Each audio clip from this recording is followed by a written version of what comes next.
He got 70 million. He got the penthouse. He got rid of me. And you won't believe what happened just 24 hours later. I still remember that night like it's carved into glass. You know those moments where everything feels normal? Until it doesn't? That was me. One second, I was in our living room, the city lights of New York spilling through the tall glass windows, the hum of traffic below almost comforting. The next second, my whole life was ripped apart. Daniel stood in the center of the room, phone still glowing in his hand. His jaw was tight, his eyes shining with a mix of shock and greed. I'd never seen him like that before. His voice shook when he said it out loud. 70 million, it's mine. But at first I smiled. I thought this was our miracle, our chance to finally breathe, to finally stop worrying about bills piling up on the kitchen counter. I thought maybe we'd take that trip we always dreamed about, Paris in the spring, or maybe just a weekend in the Hamptons without checking my bank account twice. But the way he looked at me, that's what made my stomach drop. It wasn't joy we were sharing. It was distance. His eyes didn't hold me anymore. They were already somewhere else. I asked, "What does this mean for us?" He laughed. Not the warm laugh I knew. It was sharp, almost cruel. "Us? Isabella, you've been holding me back. I don't need you now." Have you ever felt the floor shift under your feet, even though you're standing still? That's how it felt. Like the air in the room got thinner. Like my own home was pushing me out. He paced the room, listing things he'd buy. Cars, clubs, the right people to surround himself with. And I just stood there, frozen. I wanted to scream, I was there when you had nothing. I was the one carrying us when you couldn't pay rent. But the words stuck in my throat. Bunny cures. Mother isn't right. All right, we're frozen. Go cooking. See the rare. Okay, such a just. We're with the revenue, but then my turn massive not typing master here. My pouring. It's spelling. I item still really angle the milk struck all the pot. Not just right now. Trees that's her. Because I got the word deed. I'm forcing my thing. I think I'm talking about it. Me is a little while. I'm to token much like and me to you. If I go and dry oil, oh yeah, sold them every evening. I'm like, and just telling the shinless and it's been whatever been for a still have no yeah. Who or you Paul? Sure, I don't know. We're not fire for about it. Take that train piano. It's on the night. It's fine. I'm train. Reading albums in the just with fancy reggae and it was a murder with it with no doesn't work. Next for my other bit is term. I'm not is make the thing with it. It's just I have once that desert letting with the magazine house and all right. You resolve. Fred, Lord, we are and now we just again. Maybe welcome to you. Parks in Washington. All I'm very shunt catching up. Good. I mean, is the for close by the circle glue air marking on the hairs. Yeah, the back I'm going to layer turn third way and with is what is time actually not one how brought who to sped him up to the clown us we started next you can Andrea I didn't solar as inside little into the wing our surgeon found not a month but I there's to be named Taran but I'll use my who's patient here and be loony and on like just met you can take was why not Mariel's love but the hello but ours there the protection doesn't limit water unfirm thanks like and like for me how I keep it but I went to fat look of favorite get flip where and live hey made but this trial bring months or this ability so on but we know should have because he's sing like begun by stolen under remember they all tell us remember but to see him be rough singing male friend which just who won talk some China's game I was like winner around no had something off game exhausting and see this is actually super hit all the tires full you guys in the old and then was like rubbing it with already many of us with an African freaking the drawing links like rounding each game and hard right horse this such as their image rarely is not even a start I love the camera all them I'm Jason to be you can bonds the layer shailing and speaking down discover this right dramas more purpose but all Mr. Probe the 40 fear such lines have just had isn't doesn't hell I really am to carry ever yeah number one or like now I think his push get out read him freaking out some loopy I definitely I can have fruit on those in jack thank is time to make doesn't even maybe I'm the water so this big thing when we hands to you should snap new and like things group and as a rog private fish for amazing like do whiskey away and I'll think I'm just call them well first just on work now I'm almost elsewhere. Or meaning what Edmund a million charring, and I slipped the miss the answer short. Edmonds burgers from grid better system when I didn't bars. Fox bear means swearing met calling penny literal in agents people shy to be from out of I mix the area what up my lars own yeah given his mind isn't the arm degree so time man nine stuff the July or in the I'm missing said where are you fully got house so we won't mean given there's that and I don't know not everything get on I'm gonna turn so I'm of star west star and I went up the valley like there you said I would yes so do you know he's a mouth where nervous and was toward the liver out of hardened me soon as Mally but out of me even no one grows to and even on she was some bread happens I never which yeah right that yeah just remember I leave this bear and getting with a yellow rags in right hit and alarm with a free line or clean I'm me as with beer I just want to watch as I'm petitioning them help burn it so no more goes for his eye measuring all this when I'm It's quiet, almost gentle, like someone closing a door softly so it doesn't wake the neighbors. I remember the feel of the leather strap of my purse digging into my shoulder as I walked to the elevator. The marble floors that once felt glamorous now felt cold under my heels. I didn't even take my coat. The doorman looked at me, confused, but I couldn't explain. How do you explain being erased in one sentence? Outside, the city roared on like nothing had changed. But for me, everything had. That night wasn't just the end of a marriage, it was the end of the woman I thought I was, the supportive wife, the one who believed love was stronger than money. And if you think that was shocking, stay with me, because what happened in the next 24 hours would turn everything upside down. I grew up in Brooklyn. Not the glossy Brooklyn you see in magazines today, but the kind with cracked sidewalks, corner stores with buzzing neon signs, and apartment walls so thin you could hear your neighbors' arguments through them. My mother worked 2 jobs, day shift at a laundromat, night shift cleaning offices downtown. She used to come home with her hands raw from bleach, her back bent, her hair smelling of detergent. I'd sit at the kitchen table, watching her count out coins for rent, and I remember thinking, this can't be the rest of my life. Have you ever watched someone you love carry the weight of the whole world and silently promised yourself you'd find a way to lift it? That was me at 13 years old. I wasn't the smartest in my class, not the prettiest either, but I was hungry to escape, hungry to build something bigger than the walls of that apartment. My dream? To work in marketing. Sounds silly, right? But to me, it meant using words, ideas, colors, stories to persuade, to create, to make people see something differently. It meant having power. I used to sit with a stack of free magazines I picked up from bodegas. I'd cut out ads and tape them to the wall above my bed. Perfume ads, car ads, even the cheesy ones for sneakers. Then I'd scribble over them with my own slogans in cheap marker.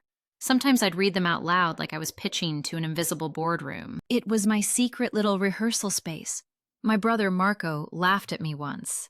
Izzy, nobody cares about words. People care about money. He was probably right in some ways, but I cared about more than money. I cared about the feeling of possibility. And words gave me that. Do you know what it's like to fall asleep to the sound of the subway rumbling? Dreaming about billboards with your name on them? I do. By 16, I was already hustling, babysitting, selling old clothes at street markets, volunteering at a community center just to meet people who had jobs in the real world. Every dollar went into a jar under my bed labeled Dream Fund. And yeah, it was literal. I wrote those words in purple Sharpie on the side of an old coffee tin. The first time I held that jar heavy with coins and a few crumpled bills, I thought, this is my ticket out. My mother used to say, Izzy, don't get too big for this place. Life has a way of keeping people where they belong. And maybe she believed that, but I didn't. I couldn't. If I believed that, I would have suffocated. Flash forward. Scholarships, late-night studying in borrowed libraries. endless side gigs to pay what grants didn't cover. I clawed my way into NYU's marketing program. Walking across Washington Square Park with my student ID in hand felt like stepping onto another planet. The buildings gleamed, the students wore clothes that actually fit, and for the first time in my life, I didn't feel invisible. But here's the truth. Even when I was sitting in those lecture halls, I carried Brooklyn with me. The smell of bleach from my mother's uniforms, the sound of coins on the table, the cracked sidewalks under my sneakers. They reminded me why I was there. Sometimes when I stayed up late working on campaigns or presentations, I'd whisper to myself, "Remember the jar. Remember why." And maybe that's why I fought so hard to believe in people. To believe that if you gave love, sacrifice, loyalty, you'd get it back. That's how I was wired. Funny thing, right? Dreams push you forward, that they also make you vulnerable. Because when you've spent your whole life climbing, you're desperate to believe someone will climb with you. Looking back now, I see how that hunger, that longing to build something beyond Brooklyn, shaped every choice I made, including the choice that would later shatter everything. But at this point in my story, all I had was hope. And hope is powerful, isn't it? Sometimes it's all you have. Stay with me, because the way that hope collided with reality, it changed my life forever. I can still see the rain that night. It was one of those New York evenings where the sidewalks glistened like glass. Every streetlight doubled in the puddles. I ducked into this tiny cafe near Union Square, half to escape the weather, half because I couldn't bear going back to my empty apartment just yet. The place smelled like burnt espresso and cinnamon. There were no free tables except one in the corner. And that's where I first saw him, Daniel. He looked out of place, like he'd wandered in from another world.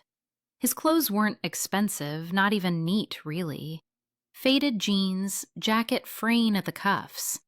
But his eyes, God, his eyes lit up like he was already living a life the rest of us hadn't even imagined. He was scribbling something in a beat-up notebook, lips moving silently as if he were pitching to an audience only he could see. I hesitated, but I asked anyway, "Is this seat taken?" He looked up, startled, then grinned. "Only if you don't mind my chaos." And that was Daniel. Chaotic, magnetic. He had what I used to call dreamer energy. You know, that kind of person. The one who can make a cracked idea sound like $1 million invention. We started talking. He told me he was between jobs. Between was generous. He'd been unemployed for months, living off credit cards and the kindness of friends. But the way he spoke, you wouldn't know it. He talked about building an app that would change how people connect. He described it with such fire, I almost forgot the holes in his shoes. Have you ever met someone whose confidence made you forget reality? That was Daniel. And maybe, just maybe, I was too hungry to believe. We sat in that cafe for hours. My latte went cold. The rain stopped outside. The barista swept crumbs from empty tables, glaring at us like we'd overstayed our welcome. But I didn't care. For the first time in months, I felt seen.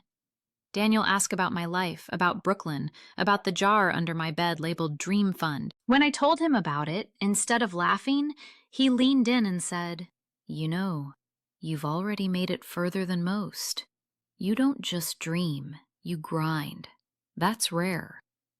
No one had ever said that to me before. It's funny how one sentence can wrap itself around your heart. His words made me feel like all the sleepless nights, all the hustling, all the invisible sacrifices mattered. We started seeing each other after that. Coffee turned into late-night walks. Walks turned into weekends together, and weekends blurred into months. Daniel didn't have money. He didn't have stability. But he had passion. He had hope. And I thought, wasn't that enough? I told myself, I'll carry us until he finds his footing. I've carried heavier things before. Looking back now, I can see the warning signs, the unpaid bills, the endless ideas that never made it past napkin sketches, the way he'd talk big but never follow through. But when you're in love, you rewrite red flags into fairy tales. And love, I thought, was about choosing someone, flaws and all, and building together. That night in the cafe, with rain drying on my jacket and his notebook open between us, I couldn't have imagined the future we'd stumble into. I couldn't have imagined just how much carrying I'd have to do. Stay with me, because what started as a spark of love would soon become a fire I almost couldn't put out. There's a certain sound that never leaves you, the click of overdue bills sliding through the mail slot, that sharp flap of paper hitting the floor. To me, it was like a reminder that while the world slept, I was the one holding everything together. Daniel would still be in bed at 10, sometimes noon. His dreams kept him company while I was out grinding. I'd slip into my blazer, grab my laptop bag, and head to the subway with coffee still scalding in my hand. Brooklyn mornings were always noisy. Horns, vendors, kids late for school, but the loudest sound was inside my head. How much longer can I carry this? My paycheck went straight to rent, utilities, groceries. His ideas burned holes in what little was left. When my card declined at the supermarket once, I smiled at the cashier like it was a glitch. Inside, though, I was breaking. I remember one winter night, snow falling heavy, the kind that muffles the city into silence. I came home late, arms full of groceries I could barely afford. The apartment was warm, not from heat, but from Daniel blasting the TV, watching highlight reels of some game, half-empty beer bottles on the table. He looked at me and said, "We need more chips." Looking that, more chips. Not thank you, not how was work, just more chips. Have you ever felt like a ghost in your own home? That was me.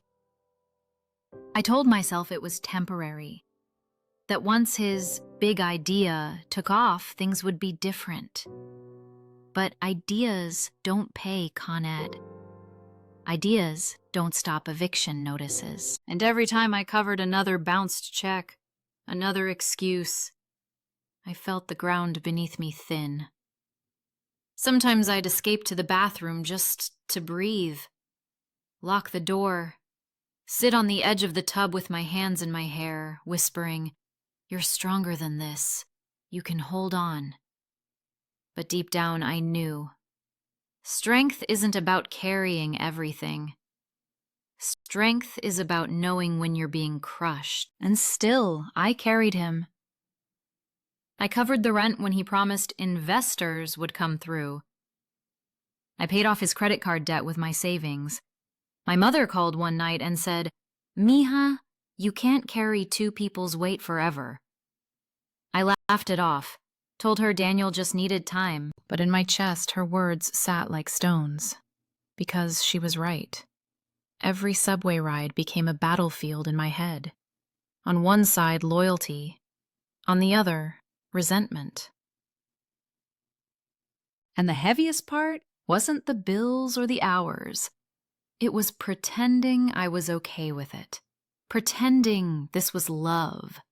I think part of me believed that carrying him proved I was valuable, that if I held everything, he would see me as irreplaceable. But here's the truth I wish someone had told me. When you carry someone who refuses to walk, you don't just lose your strength. You lose yourself. One night, I couldn't sleep. I walked into the kitchen and saw the stack of unpaid envelopes. Rent, phone, insurance. A mountain built on my back. I wanted to scream. Instead, I whispered, "How much longer can you do this?" No answer came. And maybe that silence was the loudest warning of all. Stay with me, because this wasn't just about bills. This was about how love can slowly turn into a burden, and when it breaks, it doesn't just break your heart, it shatters everything you thought you knew about yourself. It was a Tuesday afternoon, the kind where the sky hangs low and gray, and the whole city feels like it's waiting for something to happen. I was at the kitchen table, receipts spread out like a battlefield in front of me, trying to figure out which bill could wait another week. Daniel's phone buzzed across the counter. He didn't even flinch. He just stared at the screen for a moment, then walked into the other room to answer. At first, I didn't think much of it. He'd been chasing so many opportunities lately, most of them ending in nothing but disappointment. But then I heard the silence. No clinking glass, no careless humming, just silence. And then his voice, low, serious, different. When he came back, his face looked like it belonged to a stranger. Pale, but lit up at the same time. He sat down slowly, like his knees might give out. And then he said it. My father's gone, and he left me everything. $70 million. I swear the air shifted. It was like the walls stretched wider, like the floor tilted. 70 million. I repeated the number in my head, trying to picture what that even looked like. And while I sat there stunned, Daniel leaned back in his chair, his lips curling into a smile I'd never seen before. Cold, detached. I thought he might cry, or maybe reach for my hand. Instead, he said, "This changes everything. Everything." Do you know that moment when you realize the person sitting across from you has just stepped into a new world, a world you don't belong to? That's what it felt like. One phone call, and suddenly I wasn't his partner anymore. I was extra. I asked softly, "What do you mean?" He didn't even look at me. His eyes were already somewhere else, maybe on a yacht, maybe in some Manhattan penthouse, maybe with someone who wasn't me. I tried to remind myself this was his loss too. A father, no matter how complicated, was still gone. But he wasn't grieving. He was reborn, and in that rebirth, I was invisible. That night, I cooked dinner like always. Chicken, rice, a salad. He didn't touch it.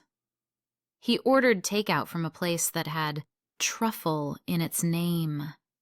He laughed into the phone with someone, I don't even know who. And when I asked about funeral arrangements, he waved me off like I was a secretary interrupting an important meeting. It hit me then. Money doesn't just change circumstances. It strips away masks. I saw the mask slip off Daniel. And what was underneath? It scared me. The man I thought I knew, the one who made me laugh in a Brooklyn cafe, the one who promised we'd build a life together, he was gone. Or maybe he was never there. Maybe this was who he'd always been, just waiting for the chance to show himself. What would you do if the man you trusted suddenly didn't need you anymore? I asked myself that question 100 times in the silence of our apartment. Each time the answer felt heavier. He stopped asking me about my day. He stopped sharing his ideas. The man who once clung to my support now acted like I was holding him back. And the strangest part? He seemed taller. Not physically, but in the way he moved, like he'd finally found his crown. Meanwhile, I shrank. I'd spent years carrying him, believing in him, protecting him. And now, with $70 million, he looked at me like I was a burden he could finally afford to drop. That was the night I lay awake, staring at the ceiling, realizing that one call had already taken my marriage apart. Not with screaming, not with betrayal, but with distance so wide it felt like two strangers lying in the same bed. And here's the thing about moments like that. They don't explode. They erode, quietly, relentlessly, until the life you knew is dust. Stay close, because what happened next didn't just confirm my worst fears, it shattered every illusion I had left. It didn't happen overnight. That's the scariest part. At first, it was little things. Daniel started wearing suits to places where he used to show up in sneakers. He ordered bottles of wine I couldn't even pronounce, let alone afford. He brushed off my questions with a smirk and said, "Relax, Issa. This is how rich people do it." But here's the truth. It wasn't the money that scared me. It was the look in his eyes, a kind of hunger I'd never seen before. The Daniel I fell in love with used to dream out loud about starting something, anything, a cafe, a clothing line, even a podcast once. It didn't matter that none of it happened. I loved that his imagination was bigger than his circumstances. But now his dreams weren't about us. They weren't even about him. They were about being seen. And he made sure the whole city saw him. I'd come home from long days at work to find our apartment buzzing with strangers. Women in glittering dresses draped across our couch. Men laughing too loud with drinks in hand. Music shook the walls. The floor smelled like spilled champagne. And there was Daniel. My Daniel, standing in the center like a king. He didn't introduce me. He didn't even glance my way. Once when I tried to join a conversation, he actually put his hand on my shoulder and said, "Sweetheart, go grab us some ice, yeah?" Like I was the help. I wish I could tell you I confronted him then, that I made a scene, demanded respect, but I didn't. I just stood there, holding a half-empty glass, feeling myself disappear. Have you ever been in a room full of people and felt more invisible than when you were alone? That was me. The spending grew wild. Cars, watches, trips to Miami on a Tuesday just because he felt like it. And the rumors. Oh, they came quick. Whispers about women who weren't me. Laughter in the corners of rooms I wasn't invited into. Every time I asked, he brushed it off with, "Don't be dramatic." But it wasn't drama. It was betrayal disguised as fun. The night it finally sank in, he came home late. The smell of perfume wasn't mine. He dropped his jacket on the floor and collapsed onto the bed without a word. I stood there, staring at the rise and fall of his chest, and realized I didn't know this man anymore. The dreamer who once held my hand in a cafe? Gone. The partner who promised me forever? Buried under designer suits and nightclub smoke. I was married to a stranger. And here's the worst part. I think he liked it that way. Because when someone finally has the money to be who they really are, you find out fast whether you ever mattered at all. That was the night I asked myself a question that still burns in me. If the person you built your life around changes so much you don't recognize them, do you fight for who they were, or do you accept who they've become? I didn't have the answer yet, but I knew one thing. The man standing in front of me wasn't Daniel anymore. Not the Daniel I knew, not the Daniel I loved. And losing him that way hurt worse than if he'd just walked out. Stay with me, because what he did next would make me wish he had. It started with shouting. The kind of shouting that shakes walls, rattles glasses, and makes the neighbors turn down their TV just to listen. I don't even remember what triggered it. Was it the lipstick on his collar? The credit card bill for a car I didn't know he bought? Or maybe it was just me finally breaking after weeks of being treated like I was invisible. All I know is my voice cracked, raw as I said, "Daniel, do you even see me anymore? Do you even care?" And he laughed. That sound still cuts through me, sharp, cold, cruel.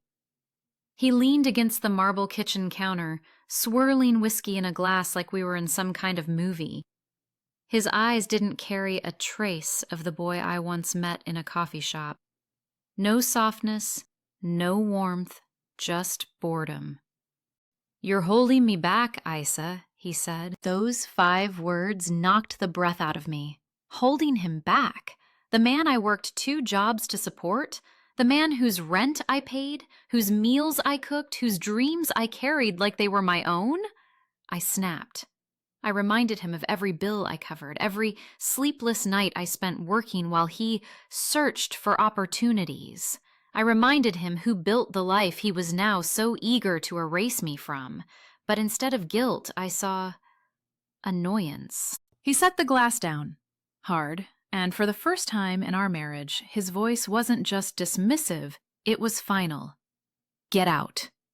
At first, I thought I misheard him. I actually laughed, a broken, nervous laugh, because surely he didn't mean it. But then he actually pointed toward the door like I was a stranger who'd wandered into the wrong apartment. "You don't live here anymore." My ears rang, my chest clenched, the room spun. I stumbled back, trying to hold on to something solid, but there was nothing. Just him. Just those eyes that used to look at me with love, now blazing with contempt. I begged. I'm not proud of it, but I begged. "Daniel, this is our home, my home. You can't just—" "I can," he cut me off. "And I am." And that was it. No discussion, no apology, no second chance. He opened the door like I was trash day's delivery and waited. I remember the sound of the hallway air rushing in, cold, sterile, the smell of cleaning chemicals. I remember clutching my sweater tighter around me, realizing I had nothing packed, no plan, just me, my shaking hands, and a heart splitting open. And then, click. The sound of the door shutting behind me. Do you know what it feels like to have your entire world slam shut in 1 second? To realize the person you trusted most has discarded you like yesterday's leftovers? That was me, standing barefoot in a hallway, staring at a door that would never open for me again. I stood there for a long time. Minutes? Hours? I don't know. I was frozen, replaying every moment we ever shared, trying to reconcile the man who once promised me forever with the one who had just erased me in a heartbeat. Neighbors walked by. They glanced, whispered. And I wanted to scream, "Don't look at me like that. This isn't me. I'm not pathetic. I'm not disposable." But in that moment, I felt like I was. Thrown out. Like trash. And the cruelest part? He didn't even watch me leave. He didn't need to. For him, I was already gone. That night, in the silence of the hallway, with mascara burning down my cheeks, I realized something devastating. Love can end without warning. It doesn't always fade. Sometimes it snaps clean in two. And when it does, it's not just the relationship that breaks, it's you. Stay with me, because what happened after that night would take me lower than I ever thought possible, and then, somehow, change everything. The city was alive that night, but I felt dead inside. Have you ever walked through streets lit with neon and yet felt completely invisible? That was me. The doorman didn't ask questions when I stumbled out. Maybe he saw the mascara smeared down my face. Maybe he didn't care. Either way, I found myself standing on the sidewalk in front of the penthouse, clutching my sweater like it could shield me from the fact that I no longer had a home. The air was sharp, biting.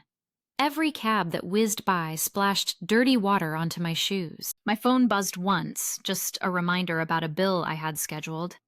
Not Daniel, never Daniel. I started walking. I didn't know where to go. The city I'd once loved felt monstrous, towering over me with glittering glass buildings that weren't mine. The lights blurred as I cried, and suddenly every honk, every laugh from a bar doorway, Every echo of heels on the pavement stabbed at me like reminders of what I didn't have anymore. I kept thinking, is this what rock bottom looks like? Or is there still further to fall? Hours passed. My legs ached, but I couldn't stop. Because stopping meant thinking, and thinking meant breaking. I ducked into a 24-hour diner, ordered coffee I couldn't afford, and sat there until the waitress started wiping tables with that look. You know the one. Like you're taking up space you don't deserve. I left. Back on the streets. At one point, I caught my reflection in a shop window. My hair was matted from the wind, my eyes swollen, my lipstick smeared into something unrecognizable. I didn't even look like me anymore. I whispered it out loud to no one. Who are you? It's strange, the thoughts that creep in when you're that low. I remembered my mom working double shifts just to keep us afloat. I remembered promising myself I'd never end up powerless like she did. And yet here I was, powerless, alone. I sat down on the steps of a closed pharmacy, pulling my knees to my chest. My fingers were numb, my body shaking, but it wasn't just from the cold. It was the loneliness, the kind that seeps in until it fills every inch of you. People walked by. Some glanced. Most didn't. I wanted to scream at them. Don't you see me? Don't you see I'm drowning right here on the sidewalk? But my voice was gone. My spirit was gone. That night, I realized something I'd never admitted before. Daniel wasn't the only one who threw me out. I had thrown myself out too. Every time, I put him first. Every time I told myself his dreams mattered more than mine. Every time I stayed quiet to keep the peace. Piece by piece, I'd abandoned myself until there was nothing left. And when he finally slammed the door, I was already halfway gone. It hit me so hard I gasped in the cold air. Because here's the truth no one tells you. Sometimes the worst betrayal isn't what someone does to you, it's what you allow yourself to endure. The night dragged on, each hour heavier than the last. My body screamed for sleep, but where could I go? Friends? Too embarrassed. Family? Too far. Hotels? Too expensive. So I walked past the subway stations, past the fancy hotels, past couples laughing hand in hand. My mind was a storm.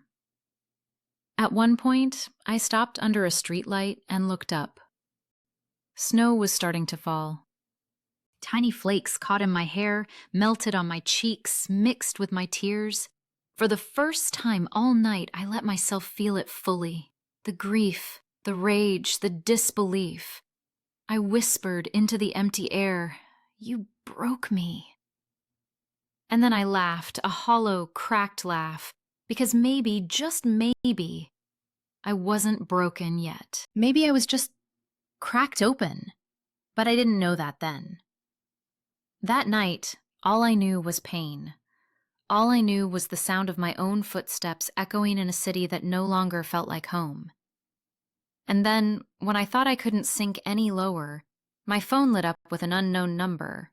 I almost ignored it, but something, call it instinct, call it fate, made me swipe. And that was when I heard the words that would change everything. The snow was still melting in my hair when my phone buzzed again. This time, it wasn't a bill reminder. It wasn't a spam call. It was a voice I didn't recognize. "Is this Mrs. Daniels?" the man asked.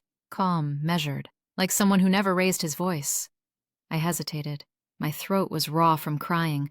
My whole body ached from hours of wandering. "Who's asking?" I croaked. "This is Mr. Whitmore. I represent your husband's family. I think we need to meet. There are details about the inheritance that you deserve to know." I froze right there on the sidewalk. The city noise dulled around me, like someone turned down the volume on live. My heart pounded so hard I thought it might echo through the phone. Details? What details? For a second, I wanted to hang up. I mean, hadn't I been humiliated enough? But something in his tone, steady, almost urgent, pulled me in. Tomorrow, 11 a.m., my office. You'll want to hear this, he said. Then he gave me an address on Madison Avenue. And just like that, he was gone. I stood there, staring at my screen like it was about to explain itself. What did he mean? Why call me? Daniel was the heir, not me. Daniel had the millions, not me. Or did he? The thought hit like a spark in the dark. What if Daniel didn't know everything? What if the story wasn't over? I spent the rest of that night half in a daze, half on fire. The despair that had been choking me turned into a sharp, trembling anticipation. I still didn't have a home. I still didn't know where I'd sleep. But suddenly, I had a reason to keep walking. A reason to see tomorrow. Because haven't you noticed? Sometimes life throws you crumbs just when you're about to starve. The next morning, I showed up outside Whitmore and Associates. My clothes were still wrinkled, my eyes still swollen, but I didn't care. The building was all marble floors and glass doors, the kind of place where money whispered through the air. I felt small, like I didn't belong, but I pushed inside anyway. The receptionist looked me up and down, hesitated, then pointed me to the corner office.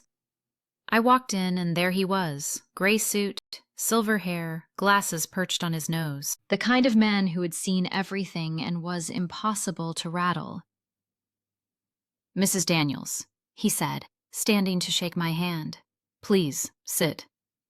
I lowered into the leather chair, my palms sweating. My heart was in my throat. He folded his hands on the desk, paused, looked me straight in the eye, and then he said it. "There's something your husband doesn't know about the will." My whole body tensed.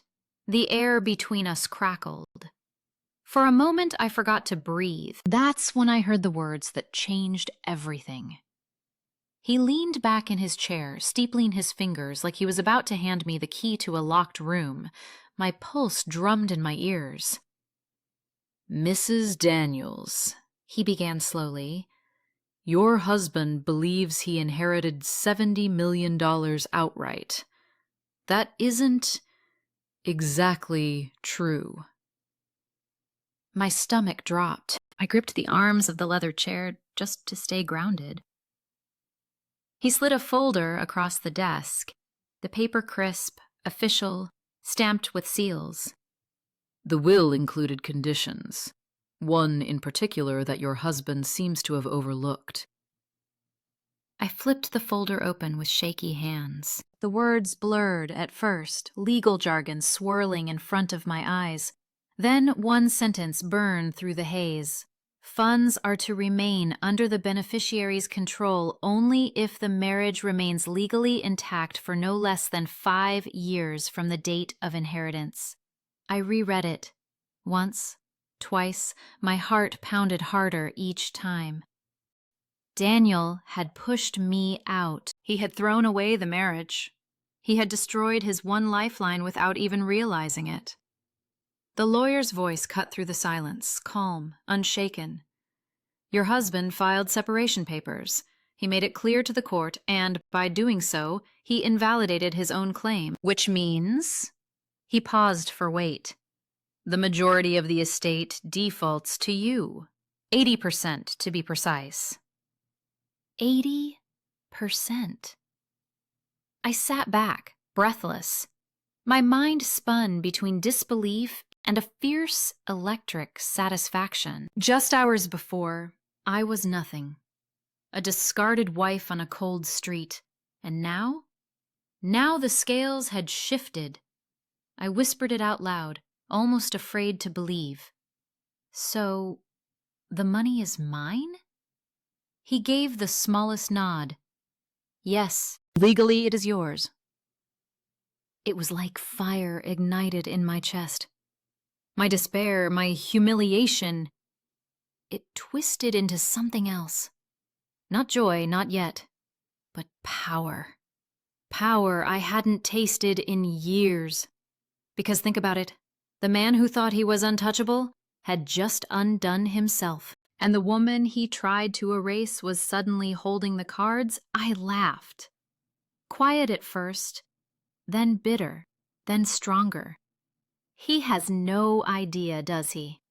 The lawyer's lips twitched into the faintest smile. Not yet. For the first time in weeks, I straightened my back. I felt taller in that chair, heavier in my own skin. I wasn't just surviving anymore. I was about to rise. And here's the part where I'll ask you, what would you do if the person who betrayed you suddenly lost everything, and the world handed it to you instead? Because that was my reality now. My nightmare was about to flip into his. So I told the lawyer, my voice steadier than I expected, then it's time he learns the truth. If you think this was shocking, wait until you hear what happened next. Stay with me. The courthouse smelled like old paper and cold marble. Every footstep echoed too loudly, bouncing off the high ceilings as if reminding me, this is it. There's no turning back now. I remember clutching the strap of my bag so tightly my knuckles turned white. My lawyer walked beside me, calm, collected, like this was just another Tuesday. For me, it felt like stepping into a battlefield. And then I saw him, Daniel. He was standing by the courtroom doors, dressed in an expensive suit that probably cost more than my mother made in a month back in Brooklyn. But it didn't matter, because no amount of designer fabric could hide the truth written all over his face. The arrogance I'd seen for months? Gone. In its place was something I'd never seen in him before. Panic. His eyes darted the moment they landed on me. He opened his mouth, closed it, opened it again, and then he actually walked toward me. Isabella, he whispered, his voice cracking. Please, can we talk before this starts? My heart lurched. For a split second, the old version of me, the one who used to fix his problems, the one who used to carry the weight, wanted to answer. But then I remembered. The nights I stayed awake, balancing bills. The tears I cried alone when he was out with other women. The way he shoved me out of our penthouse like I was trash. So I looked him dead in the eye and said, the time to talk was months ago. He flinched, like the words themselves stung. We walked into the courtroom. The air felt heavier there, almost suffocating. Wooden benches, a judge with tired eyes, lawyers flipping through folders with quick, precise movements. My pulse was racing, but I forced myself to sit tall, shoulders back, chin up. Because here's the thing, when you've been crushed to the bottom, standing up again feels like a revolution, Daniel's lawyer started. He painted Daniel as the grieving son, the overwhelmed man who made emotional decisions after his father's passing. He used words like confusion, heartbreak, impulsive mistakes. And then it was my lawyer's turn. He stood with a presence that filled the room, his voice steady, his words sharp. He didn't dress the story in pity. He laid it out plain.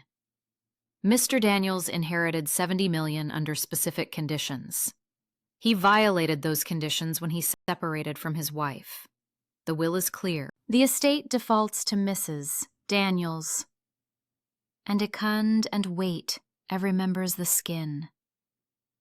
The room went quiet.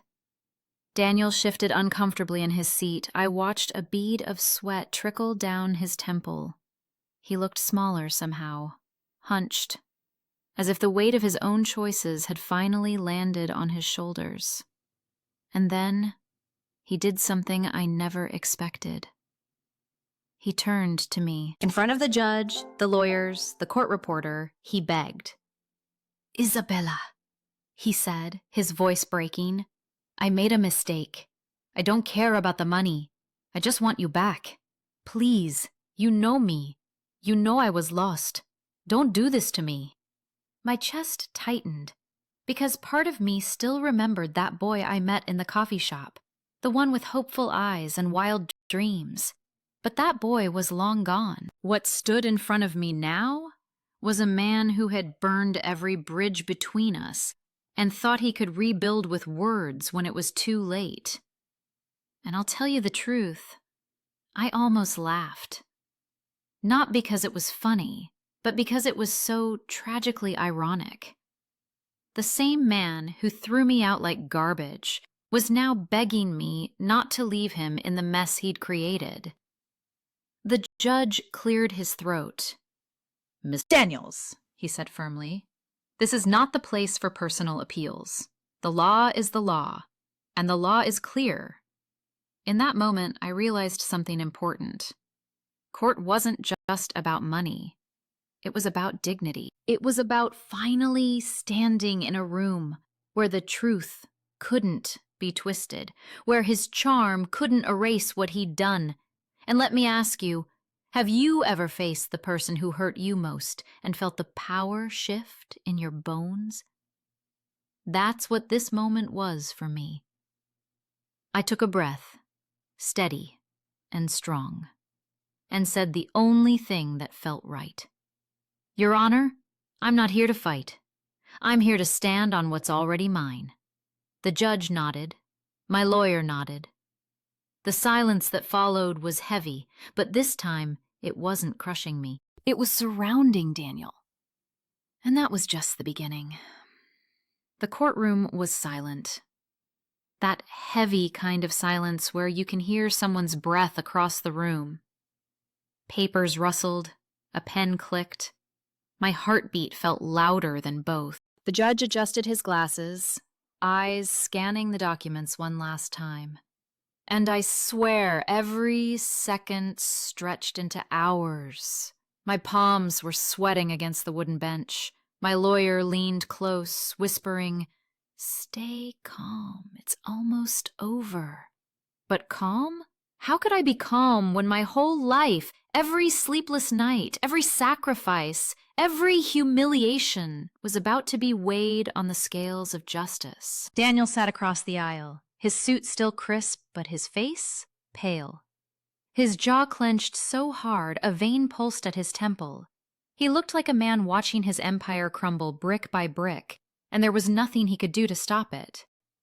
And then the words came. The court finds in favor of Mrs. Daniels, and I froze. Did I hear that right? The judge continued. As per the stipulations of the will, and given the breach of conditions by Mr. Daniels, the inheritance shall be transferred accordingly. Mrs. Daniels is entitled to 80% of the estate, approximately $56 million. $56 million? The number hung in the air like a thunderclap. I gasped. My hand flew to my mouth. For months I had been walking through darkness, convinced I had lost everything. And now? Now the scales had tipped so far in my direction it almost didn't feel real. I glanced at Daniel, his mask shattered.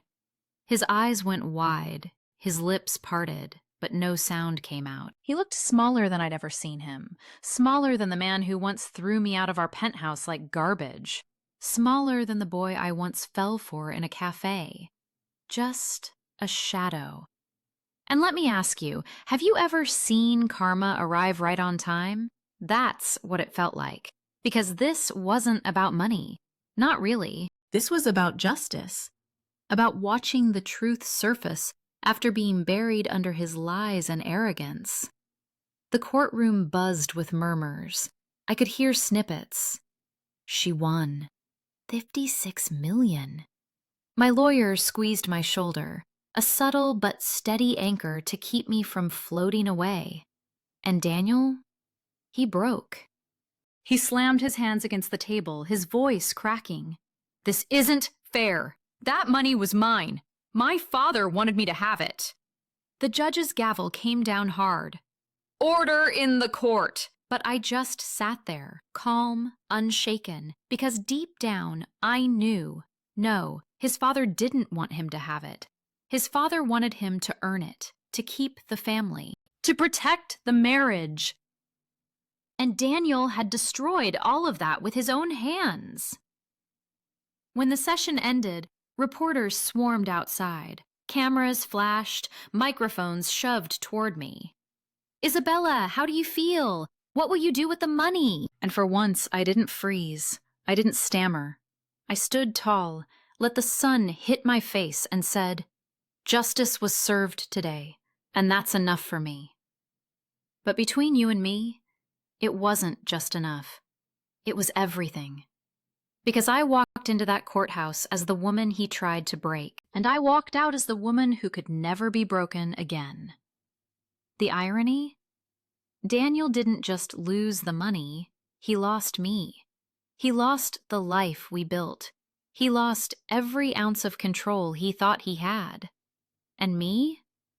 I gained something far more valuable than 56 million. I gained myself back. So let me turn it to you. Have you ever had a moment where the world finally looked you in the eye and said, "You were right all along"? That was my moment. And as I stepped away from the courthouse, heels clicking against the pavement, I knew one thing for sure. The story wasn't over yet. When the dust settled and the court doors finally closed behind me, I felt something I hadn't felt in years: freedom. But let me tell you something. Winning the case, getting the money, none of that magically fixed me. It didn't erase the nights I cried myself to sleep. It didn't heal the cracks in my spirit. That part was on me. So I started small. One morning, I walked into an empty office space in Manhattan. Bare walls, dusty floors, sunlight pouring through tall windows, nothing but echoes and possibility. And I thought, this could be mine. Have you ever stood in a place that was completely empty, yet felt full of potential? That's how it was. For the first time in forever, I wasn't someone's wife. I wasn't someone's safety net. I wasn't the woman behind Daniel. I was just Isabella. And Isabella had work to do. So I built. At first, it was just a desk, a laptop, and a vision. I wanted to help women like me, women who had carried too much, who had given everything and been left with nothing. I knew what that darkness felt like, and I couldn't stand the thought of another woman walking it alone. I started a consultancy, teaching financial independence, coaching confidence, showing women how to build their own tables instead of waiting for an invitation to sit at someone else's. And then I went further. I created a foundation, a fund that provided resources, legal aid, housing support, business grants for women trying to rebuild their lives. Because I knew money could be a weapon. But in the right hands, it could be freedom. Do you know what's wild? For years, Daniel used to say I wasn't strong enough to run anything on my own, that I needed him. And now, I had a team of 10 brilliant women working by my side. We had clients, we had success stories. We had laughter echoing through those once empty walls. Sometimes late at night, I'd walk through the office when everyone had gone home. The hum of the city outside, the glow of the skyline, my reflection in the glass. And I'd whisper to myself, "You did this. You built this." And I can't lie, it was emotional. Because every desk, every file, every phone call was proof. Proof that the girl from Brooklyn who used to watch her mom work double shifts could rise. Proof that even after betrayal, after heartbreak, after being tossed out like trash, I could rebuild, not from nothing, but from ashes. That's the thing about ashes, right? They look like the end, but they're also the beginning. And let me ask you, what's your ash? What's that thing that broke you down, burned you out, made you think you'd never rise again? Because if I can turn mine into something living, breathing, powerful, you can too. The best part? The women who came to me. Their stories. A single mom starting her bakery, a college grad escaping a toxic home, now running her own marketing firm. A woman in her 50s, divorced after 30 years, finally learning she could open a bank account in her own name. These weren't just clients. They were warriors. And every time I saw one of them smile, every time I watched them sign their first lease or cash their first business check, I felt it. Healing. Not just theirs. Mine too. Because healing isn't about forgetting the fire. It's about proving you can still bloom after the burn. So when people ask me what I did with 56 million, I don't talk about investments or penthouses or luxury. I say I built a future. Not just for me, for all of us. And trust me, there's nothing richer than that.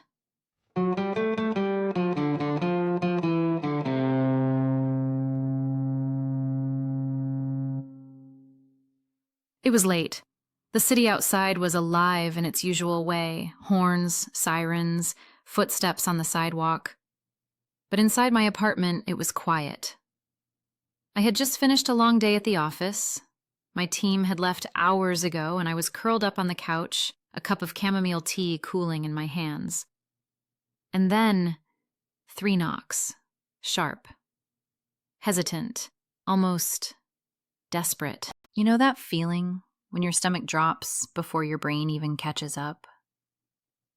That was me. Because deep down, before I even opened that door, I knew who it was. I pulled it open, and there he was. Daniel. But not the Daniel I used to know. Not the Daniel who once swept me off my feet in a little Brooklyn cafe. Not even the Daniel who had thrown me out of a penthouse with nothing but the clothes on my back. This Daniel was different. His suit was wrinkled, his hair unkempt, his skin pale. He looked smaller somehow, like the world had finally chewed him up and spat him out. And when his eyes met mine, I saw something I hadn't seen in years. Fear. Isabella, he whispered, his voice cracking. Please, can we talk? I froze. Part of me wanted to slam the door, to remind him of every sleepless night, every betrayal, every tear. But another part of me, the part that had loved him once, just stood there, caught between anger and pity. He stepped closer, but I didn't move. The air between us was thick, heavy, suffocating. Everything's gone, he said, almost choking on the words. The money, the house, the friends. They all disappeared the moment I couldn't pay for their champagne. Have you ever looked at someone who once had everything and now they're standing in front of you with nothing? It's unsettling. Almost like watching a ghost, I crossed my arms. My voice was steady, colder than I expected. And now you're here at my door. Why? His lips trembled. Because you're all I have left. I was wrong about everything, about you, about us. I need you. Those words, I need you. Once upon a time, they would have melted me, but now they cut. Because when I needed him, he wasn't there. He had thrown me away like I was disposable. And now he wanted me to save him from his own mess. I let the silence stretch. I wanted him to feel it. To feel the weight of everything he had done. And in that pause, my mind flashed back, standing in the freezing rain outside his penthouse, my phone dead, my pockets empty, the humiliation, the fear, the loneliness. That night, he didn't open a door for me. He slammed it shut. So I looked him straight in the eye and said softly, "Why should I?" He blinked, stunned. For once, Daniel had no script, no charm, no excuses, just raw desperation. I won't lie to you, my heart twisted because I'm human, because I knew the man he could have been. But I also knew the truth. Money hadn't changed him. It had only shown me who he really was, and I wasn't about to forget that. The silence between us grew louder than the noise of the city outside. He shifted on his feet, waiting for me to say something, anything, but I didn't, because sometimes not answering is the loudest answer of all. I stood there in the doorway, his shadow spilling across my hardwood floor. Daniel's eyes were pleading, his shoulders sagging under the weight of a life that had finally caught up to him. For a second, I just looked at him. The man I had once loved. The man I had once built my entire world around. But all I could feel was clarity. "Money never changed you," I whispered. "It only showed who you really were." His face crumpled. He tried to speak, but the words stuck in his throat. And in that silence, I realized something powerful. I didn't owe him anything. Not forgiveness, not comfort, not another chance. I closed the door, slowly, firmly, and when the latch clicked shut, it was like a final chapter closing. My chest felt heavy and light at the same time. Heavy with all the years I had carried him, light with the freedom of finally letting him go. That night I sat on the floor of my living room, a candle flickered on the table, throwing warm light against the walls. And for the first time in so long, I felt safe. At peace. Alone, yes, but alone on my own terms. And you know what? Alone isn't the same as lonely, because I wasn't really alone. I had people who had shown up for me when it mattered most. My mother, who still called every Sunday to remind me that strength ran in our blood. My friends who stood by me even when I had nothing. My team at the company who believed in the vision I was building. Family isn't always about blood. And it's definitely not about vows spoken to the wrong person. Family is about who shows up, who stays, who chooses you over and over without conditions. That's the family I had, the one I chose. Looking back, Daniel's betrayal could have broken me. It almost did. But instead, it shaped me. It forced me to build from ashes, to discover the strength I never knew I had. And maybe you've been there too. Maybe you've had someone you loved tear your world apart. Maybe you've had to start over when you thought you couldn't. If you have, then you know. You know that sometimes the people we lose are the greatest gift, because they make room for the people we're meant to find. So when I think about Daniel now, I don't feel anger. I don't even feel sadness. I feel gratitude, because losing him showed me the truth. The truth that love without respect is nothing. The truth that money reveals more than it hides. And the truth that family, the real family, isn't given, it's chosen. I took a deep breath, blew out the candle, and whispered to myself, "This is just the beginning." Because it was.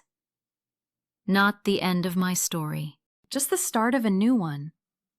And if you've ever turned betrayal into strength, you already know exactly what I mean.